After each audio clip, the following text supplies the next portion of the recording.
Salam. Peace, everyone. Thank you for joining this episode of The Real Diagnosis. Today's episode is titled The Politicization of COVID.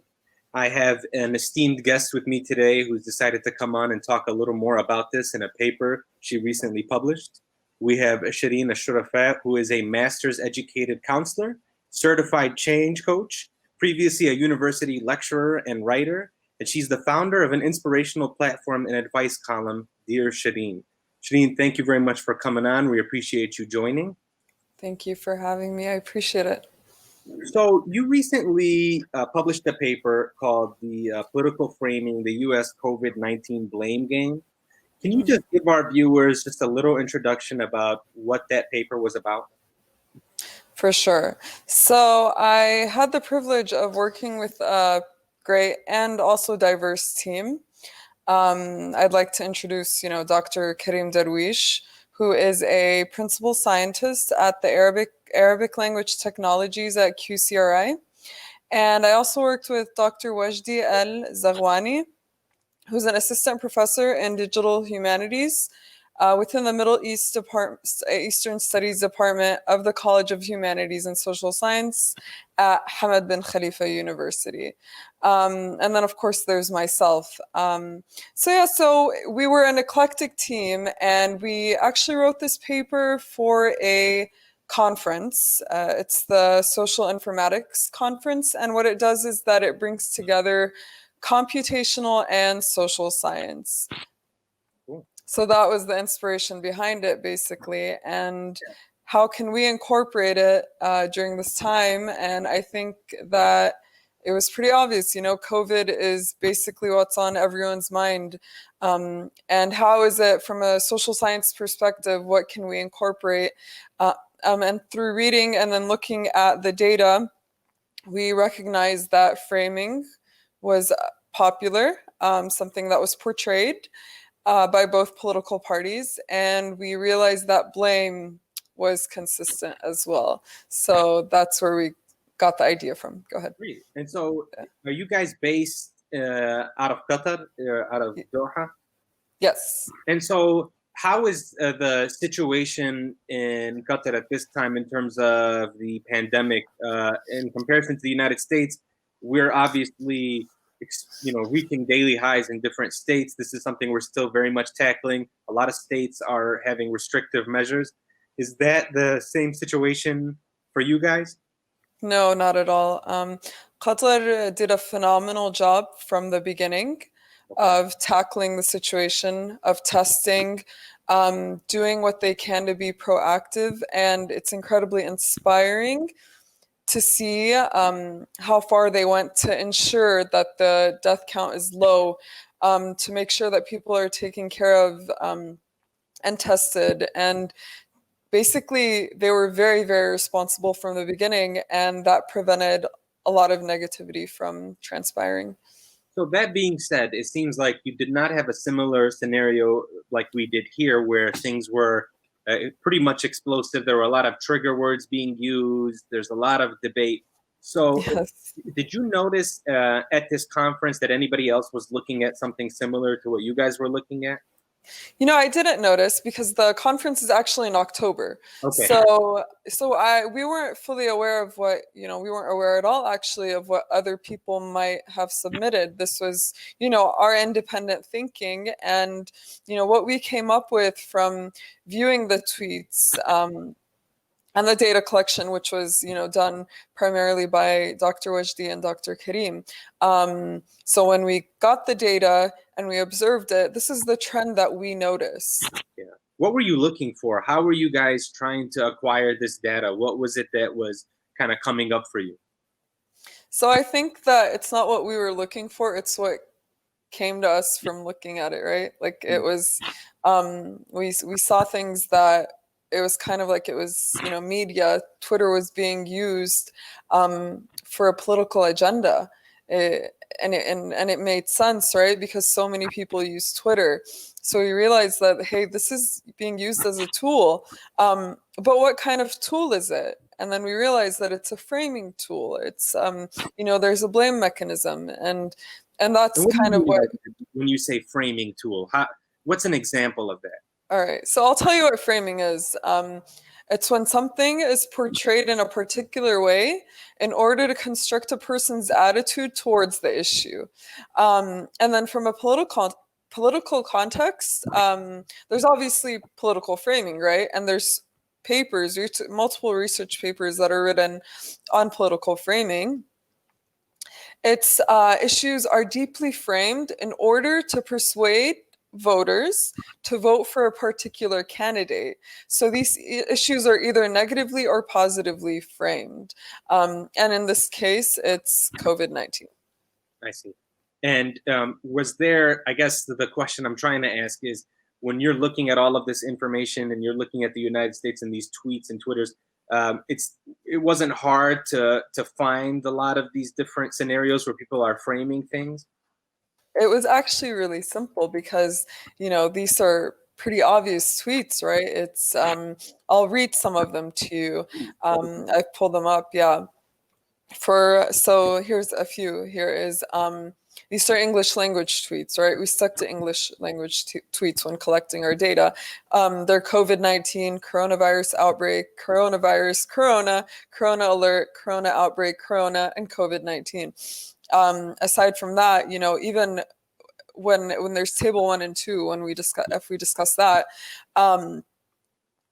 you'll see that excluding the COVID-19 hashtag, I'll read it to you.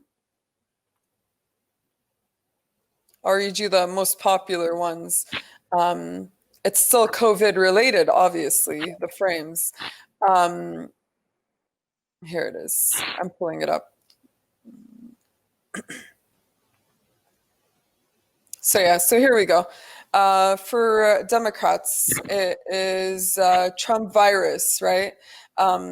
It says PPE, GOP genocide. So it's kind of obvious that it's COVID related, and without even like making an effort, it's something that you can recognize. Yeah.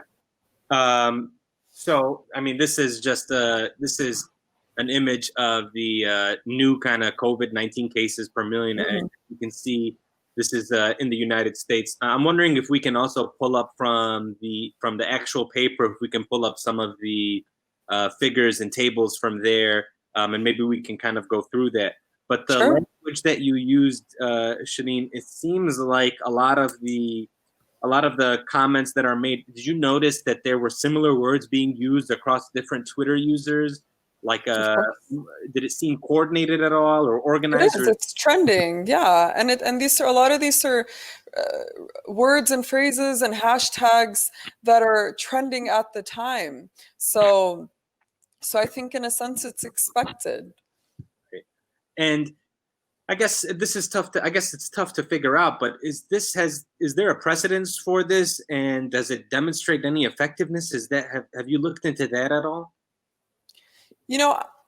I do feel that there is precedence, and there is effectiveness. When it comes to framing, right? It's people already have a perspective. Yeah. They're already shifting towards, being a Republican or being a Democrat. So this just influences them further. And I think in a sense that's effectiveness, right? It continues to influence them in that direction. It's emotional influence as well, because COVID-19 is something that's very sensitive to many for different reasons, whether it's someone that is, emotionally triggered by the idea of having to wear a mask, or if it's someone that is emotionally triggered by the fact that they have someone that's immunocompromised and they're worried that they might lose them. Right. It's emotional. Right. And then how is it, I guess, why is it important? If you were to explain to our viewers why looking at this is important, or what is the gravity of things like this? Influence is important, right? Like influence affects the way that you think, and when you look at it, you realize that COVID-19 isn't being used as a public health crisis. It's a political thing. So that's incredibly important. That's interesting that it's deeply political and it's taking over Twitter. Okay. I think we have the paper pulled up here. Are you able to see it? Yes. So if we can kind of zoom in on this first image here. Sure. Explain that to us. Explain what we're looking at. So this is figure 1. Yeah. And you can see that like at the peak, there's over 500,000, like tweets. And it just shows the activity of Democrats and Republicans politically when it comes to COVID, and them politically tweeting about COVID. And Figure 1 was created. It was created using an unsupervised stance detection method, which attempts to discriminate between users based on the accounts that they retweet. Gotcha. So we use this method because it's been proven to provide nearly perfect clusters. And it helped us distinguish between users that lean towards Democratic or Republican stance politically. It portrays the number of daily tweets from both parties from February 28th to April 12th. And that's kind of when, COVID really started, we started to take note of COVID and it started to become more of a pandemic, right? Yeah. It's apparent that it increases. It continues to increase as we focus more on COVID. And it's important to remember that obviously these are only COVID-related tweets by both parties. Did you notice one party was tweeting more than the other? Was one party more active on Twitter, or were they pretty similar? They were both pretty active, incredibly active, and the tweets daily would shift into something that was even more profound, even more emotional. But the activity continued on both sides for sure. And if we go down a little further on this on our paper here, we can also look at some of the terms that you guys were looking at, like table 1 here. How do we digest this? I think there's multiple ways to digest it, and I think that we need to keep in mind that it's political, right? And if we look at table 1, it's the categorization of the 100 most frequent hashtags, which excludes COVID-19, like I said earlier, but it's all COVID-19 related for the most part. And this is by Republican users. For table 2, it's the same, but for Democratic users. And we put it in categories and according to the most popular tweets. Now, I guess one of the biggest controversies that the United States kind of encountered was definitely related to social media, was related to basically the previous election and people essentially trying to, whether it's misinformation or their advertisements. This is something that's been really a hot button issue here with people like Mark Zuckerberg from Facebook having to come to Congress and testify. So in those instances, are people also employing similar tactics? Is it all the same kind of game where you're trying to frame a certain position to influence public opinion, or at least the opinion of people who are using these platforms? I think in a general sense, yes, but I think framing is something that's common. And I think when it comes to politics especially, your goal is to obviously win the election, or to get people to vote. So I think that framing is something that's pretty common on social media for the most part. And so framing can be used in other areas, not just in politics. Of course, framing is psychological. So what's an example of it? So let's see. It's a good question. So say you want to convince your child to do something, right? And you want to frame the idea that this is a good thing. So you convince them through using multiple factors, right? To let them buy into it further. So framing can be used in that sense. It could be used with something as simple as trying to convince your child to want to shift towards broccoli because broccoli is better than peas, and this is why broccoli is better. And let me show you a show about the main character. Oh, this is your favorite main character, and he likes broccoli, and you frame it for them because they already like that character. So now they're gonna like that character even more, and they're gonna want to like broccoli too. Because why? Because of framing. So Makes sense. framing is very simple, and I think that we do framing, often, but when it's political, obviously emotions are involved, and so framing is important. Wow. Thank you very much, Shadeen. We'll take a break here. I want to thank you for coming on the show. That was Thank you for having me. I appreciate yeah, of course. We'll take a break.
Assalamu alaikum everyone, it's your brother Zain Bika from South Africa.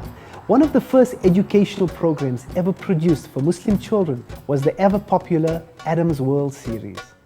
The colorful and comical Muslim puppets stole the heart of a generation. Sound Vision will be releasing brand new episodes of Adam's World with the launch of a Adam's World app. Subscribers will enjoy new Adam's World episodes as they are released, as well as all the classic episodes of Adam's World. So visit adamsworldapp.com now to learn more, subscribe and enjoy new adventures of Adam and his friends. And let's keep helping tomorrow's Muslims today. Assalamu alaikum. It's Adam's World. Believe me, there's a lot to see. Bismillah, let's explore.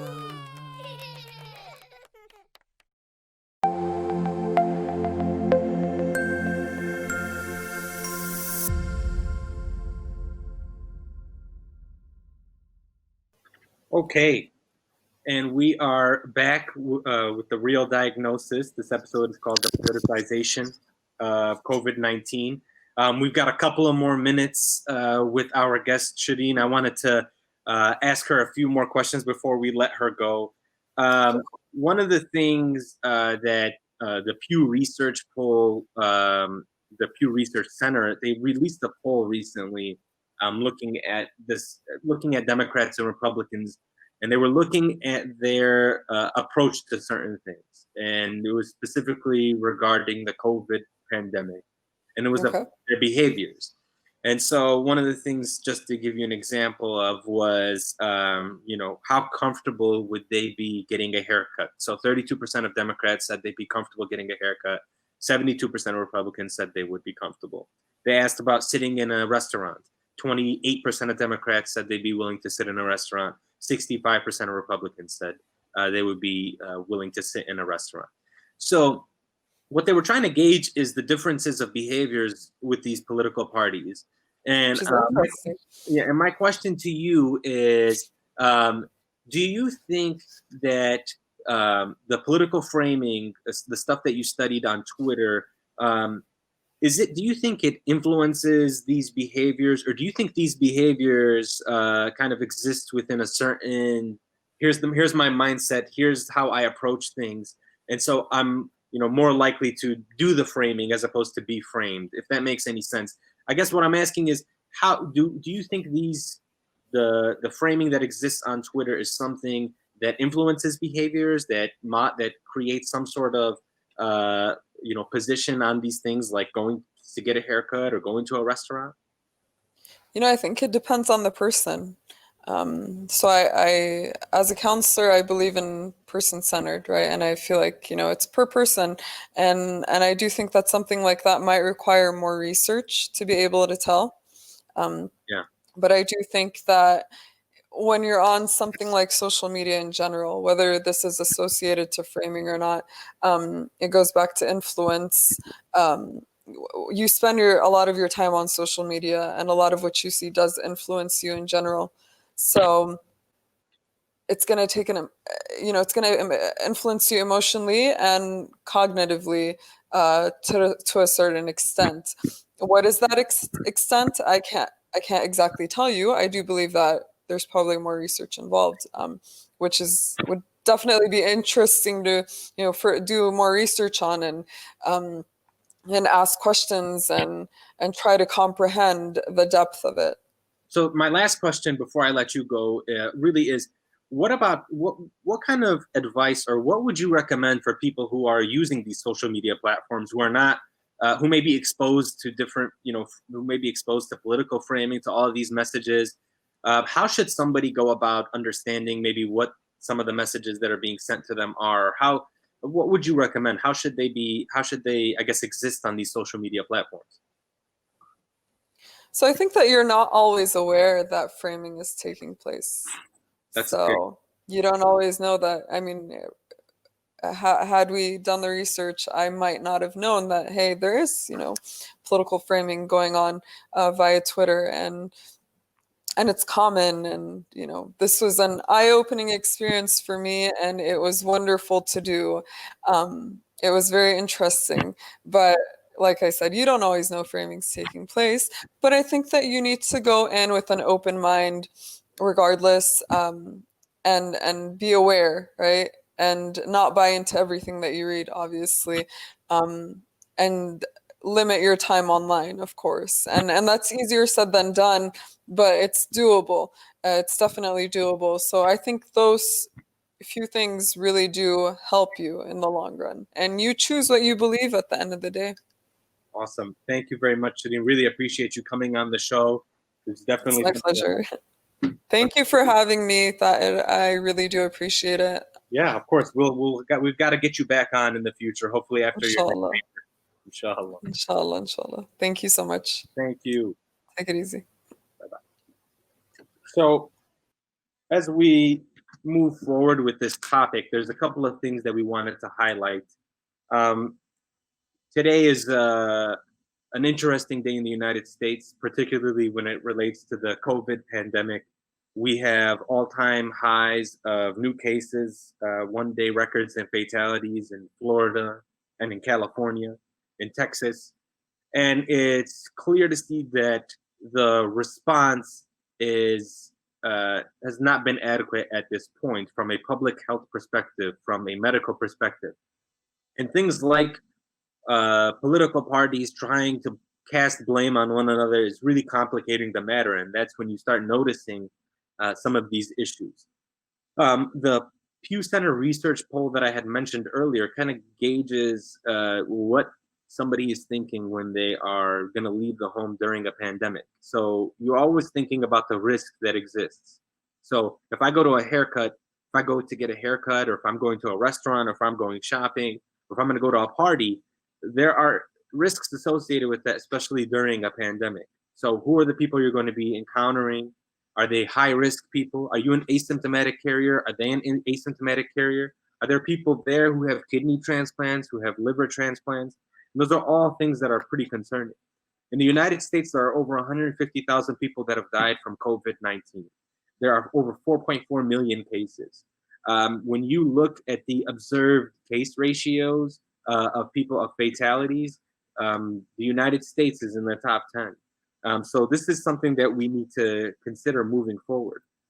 And so for people trying to understand what to believe about COVID-19, things like political framing that our guest just mentioned are essential to understanding what's going on, what is actually taking place on the streets, in the neighborhoods, in the hospitals, and across the country. there is no correct answer to why there are 150,000 people that have died. There are multiple answers. There are multiple explanations. What we need to understand and what we need to figure out is how many of those people didn't need to die, and that's something called excess mortality. These are deaths that could have been preventable. That's what we're talking about here. And today, our president, President Trump, announced that he would consider doing an election delay. Now, of course, that's something that many of his Republican and GOP colleagues rejected. But these are concerning things. This should tell you that when you're reaching fatalities at an alarming rate, and when your cases are surging in some of these states, you can understand how politicians are thinking about this. They're looking at it and saying, well, how is this going to affect me being reelected? How is this going to affect who's in control of Congress? Is it the Democrats or is it the Republicans? And so one of the most inflammatory things that we've seen, and it's come from everyday people who are working regular jobs, are whether or not to wear a mask. And a video that I'd like to show pretty soon looks at some of these really concerning things. There was that viral story about a Target woman who destroyed a display of masks. There are people who are getting very hostile and with each other and verbally abusing each other. And it's become an incredibly inflammatory thing about whether or not to wear a mask. And that becomes a debate of social responsibility, individual social responsibility versus individual freedoms. And that's something that I think can reach a boiling point, as this video will show you. So if we could pull up that video and show it, that'd be great. What you're looking at essentially are going to be people who are extremely upset that they're being asked to do certain things. And what you can see is that nobody wants to be in a position where you're involved in some sort of conflict or some sort of issue. But I think probably what concerns most people is it safe to be doing this? Is it safe to go to a Target without a mask? And is it safe to go to a restaurant to have somebody not wearing a mask? And what you're seeing here are people basically interacting. I wonder if this video will work or if we're having So you're in a store complaining that people aren't wearing masks, correct? Are you hiding now? And you want to say that you're going to laugh at me? You're coming close to me. You're coming close to me. Back off! That's assault, man.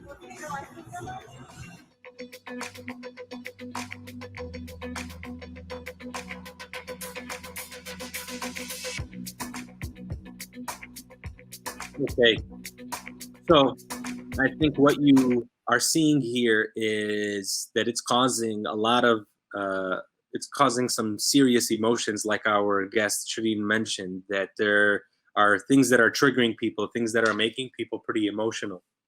And so that is part and parcel to why there are politicians speaking the way that they do.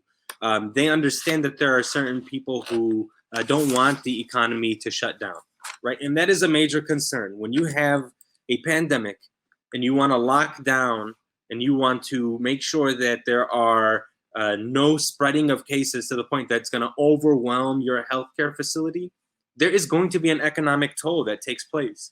Today it was announced that the United States has had its worst Q2 ever. The GDP fell more than 30%. And all that means is that the economy is not doing well because it is closed down. There are restrictions that are in place.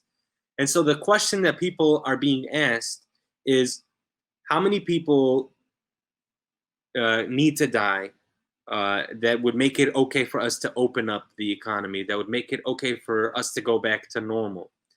And I think as a healthcare provider, as a physician, that's not the right question to ask. The question to ask is the system prepared to deal with a pandemic?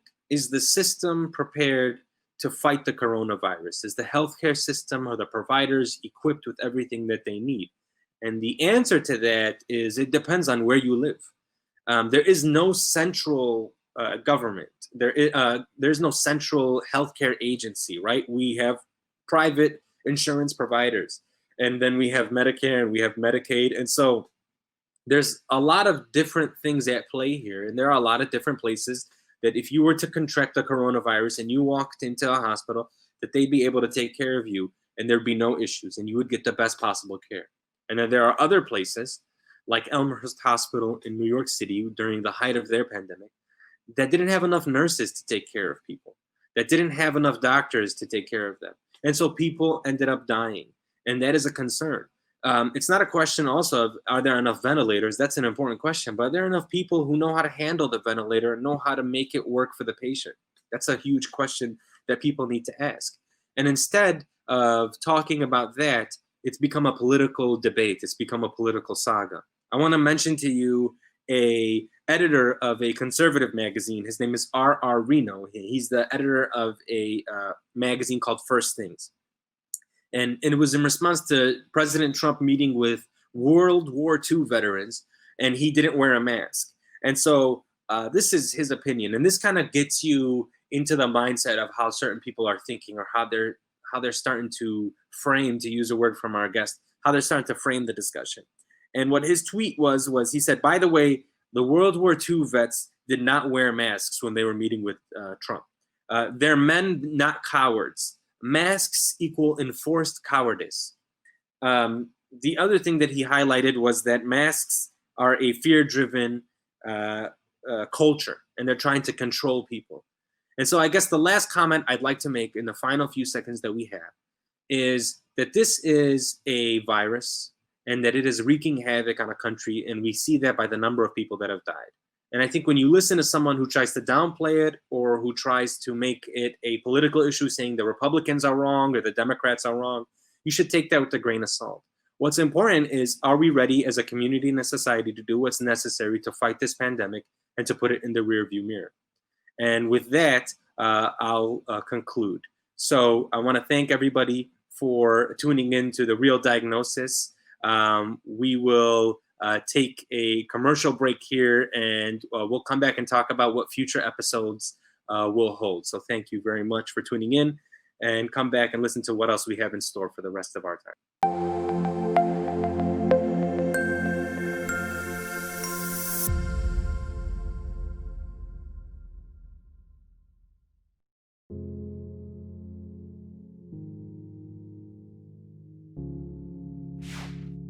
We are Justice for All. Headquartered in the heart of downtown Chicago, Justice for All is a global humanitarian initiative dedicated to raising awareness for human rights concerns impacting vulnerable minority groups. We promote policies that protect religious freedom, address the root causes of mass displacement, and recognize the plight of refugees and forced migrants.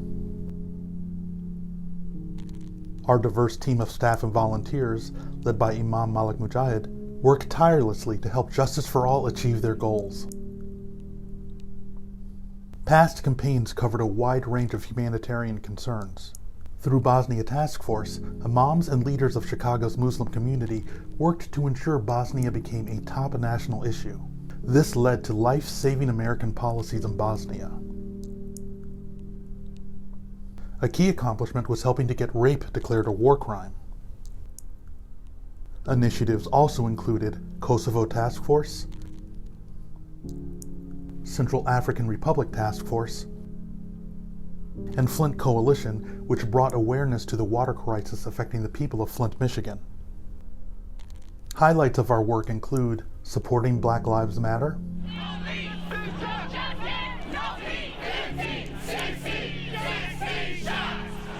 Parliament of the World's Religions, addressing climate change. So wasteful consumption starts the ruthless production, and that's where we need all the fossil fuel in the world.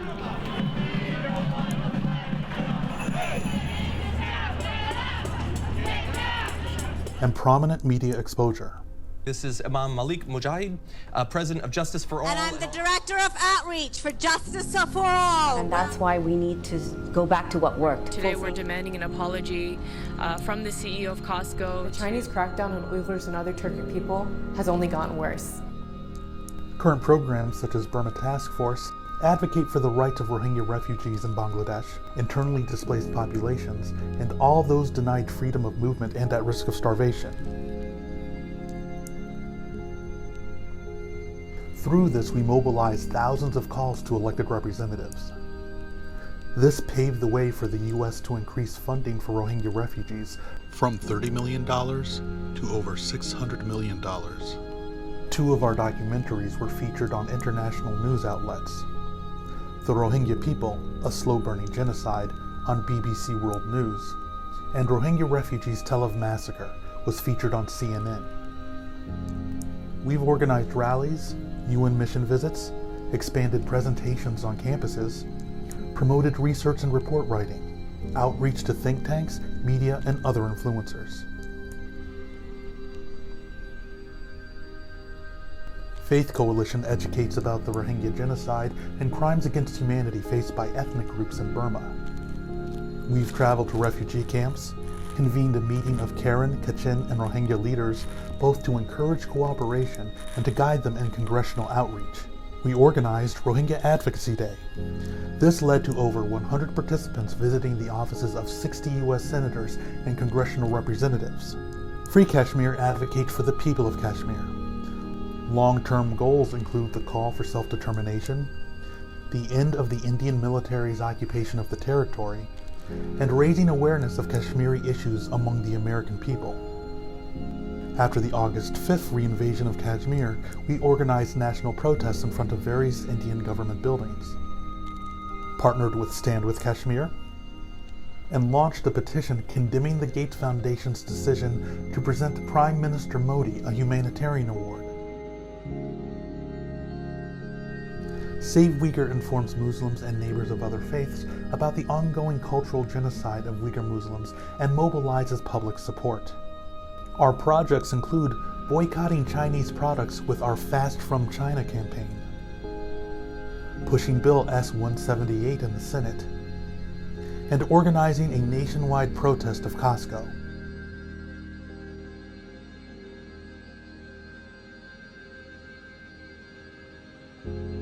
Together, we can continue to stand up for justice.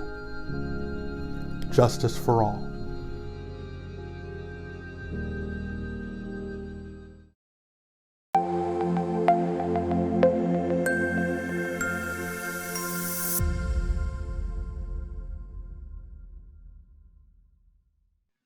Thank you, everyone, for tuning in to The Real Diagnosis. This episode was titled The Politicization of COVID-19. We want to take an opportunity to mention what our future episodes will be about. And essentially, the theme that we're looking at is the intersectionality of healthcare, politics, and international relations. We want to dive deep into different matters and really dig into the facts and try not to have any sort of lean or bias. We want to present it in a way where our viewers can take the facts and make their own opinions and decisions about things. And so we hope to be able to provide that with future episodes in regards to Medicare for all or public health care or healthcare providers. We want to look at global health in a post-pandemic world. We want to look at mental performance in high-stress environments like in a hospital setting, in an emergency department, in an ICU, or in other high-stress situations that can come across certain people. And we also want to look at human rights, and we want to talk to former political prisoners. So we look forward to filming each episode, and we appreciate everybody tuning in to view. And with that, I'd like to sign off as your host. I'm Thad Ahmed, an emergency medicine physician, and this is The Real Diagnosis.